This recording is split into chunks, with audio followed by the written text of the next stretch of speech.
और हमारे देश के प्रधानमंत्री बार बार ये बोलते हैं, ना खाऊंगा ना खाने दूंगा, जो खाए हैं उनसे वसूल करूंगा। या तो खा के हजम करके डकार ले रहे। बीजेपी, अमित शाह, नरेंद्र मोदी देश को गुमराह कर रहे। ऑल इंडिया मजलिस-ए इत्तेहादुल मुस्लिमीन असदुद्दीन ओवैसी ने प्रधानमंत्री मोदी पर शिवसेना नेता संजय राउत के बयान को लेकर उन पर निशाना साधा। सुनिए उन्होंने क्या कहा।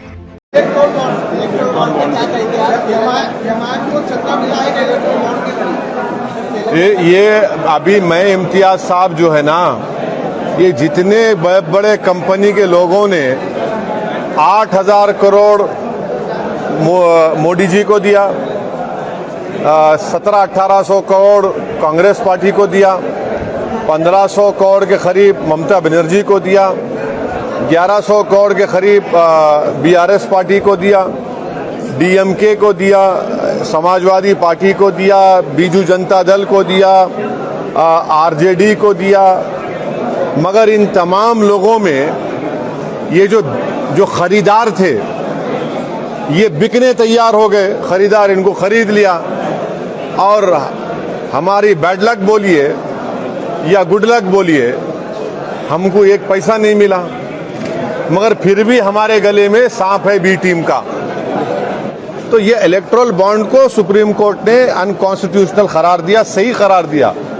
मगर जब अनकॉन्स्टिट्यूशनल करार दे दिया गया और हमारे देश के प्रधानमंत्री बार बार ये बोलते हैं, ना खाऊंगा ना खाने दूंगा, जो खाए हैं उनसे वसूल करूंगा। या तो खा के हजम करके डकार ले रहे। 80-90% तेलंगाना जो बॉन्ड खरीदे ना पूरे हैदराबाद में है, और हैदराबाद के एमपी को सुक्का मार दिया। यूपी के बदायूं में 2 बच्चों का मर्डर होता है, उस इल्जाम में एक जाकिर नामी शख्स को एनकाउंटर में मारा जाता है।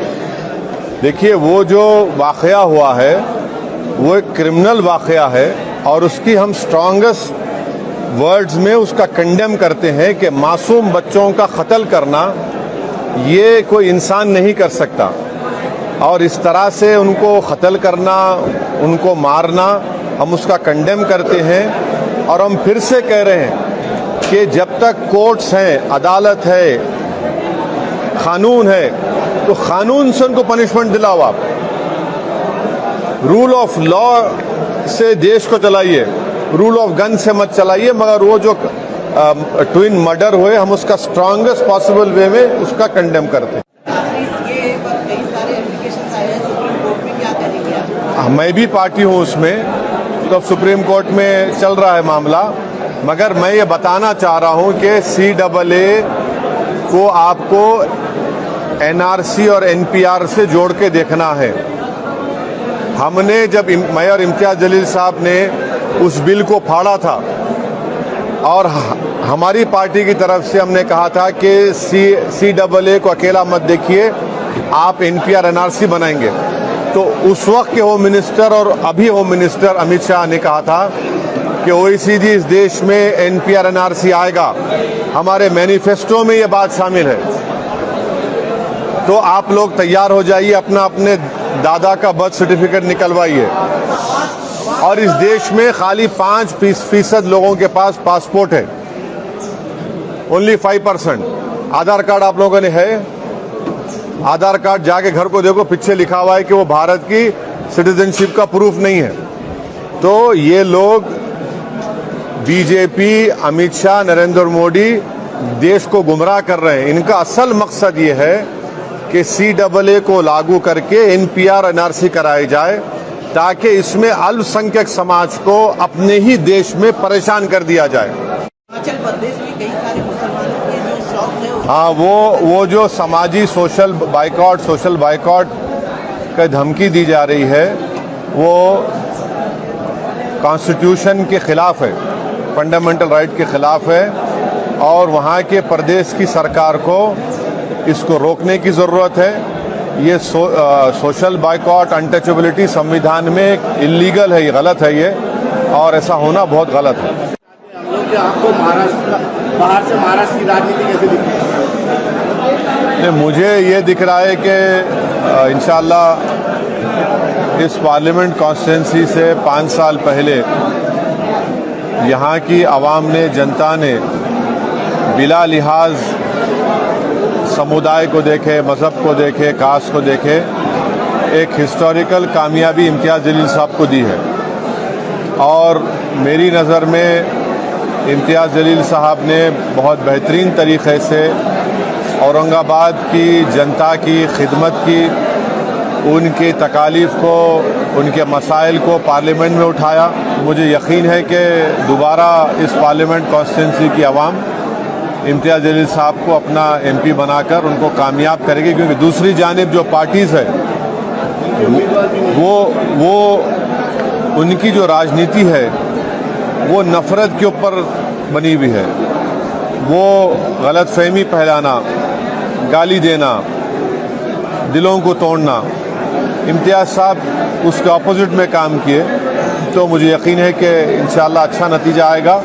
नहीं, बाड़ा साहब से हमारी अभी तक कोई बातचीत नहीं हुई है, और मैं पहले भी कहा हूँ, आज भी कह रहा हूँ, मैं इम्तियाज़ साहब, हमारे पार्टी के तमाम लोग उनकी बड़ी इज्जत करते हैं, करते रहेंगे। संजय राउत ने आज बुल्ढाना में सभा में प्रधानमंत्री नरेंद्र मोदी की तुलना औरंगजेब से की है, और उन्होंने कहा है कि जिस तरह प्रधानमंत्री नरेंद्र मोदी गुजरात में पैदा हुए और दिल्ली से पूरी सत्ता चला रहे हैं और महाराष्ट्र में नुकसान पहुंचा रहे हैं। गांधी को मारने वाले कहाँ पैदा हुए थे? गोडसे कहाँ पैदा हुआ था? ये जो मुंबई की सड़कों पर फसाद हुआ था, जिसमें हिंदू मुसलमान मारे गए थे, उनको मारने वाले कहाँ पैदा हुए थे? भिवंडी के फसाद में जो गरीब लोग बर्बाद हुए, उनको बर्बाद करने वाले कहाँ पैदा हुए थे? तो ये सब सोचना पड़ेगा। तो ऐसा है ना, को घर को आग लगी, घर के चिराग से का मामला है ये। तो हम तो आग बुझाने वाले हैं, और हम अमन को मजबूत करना चाहते हैं। अब ये जो महाशय का आप नाम लिए, वो 2014 में कुछ और बोल रहे थे। 2014 में क्या बोले वो? हिंदू हृदय सम्राट, इन्होंने अपना लिखे भी थे आर्टिकल में। तो बदलता है रंग आसमां कैसे कैसे, देखो आप। तो ये इनका ये चल रहा है। उन्होंने ये भी कहा है कि सियासत करते हुए संविधान को बचाने के लिए हमने चेंज किया है। जो परिवर्तन वो कभी अपने लिखे हुए एडिटोरियल्स को पढ़ ले, तो उनको आईना दिख जाएगा। अब पांच सवालात हो गए, 6 हो गए, 6। हाँ, किसके ऊपर?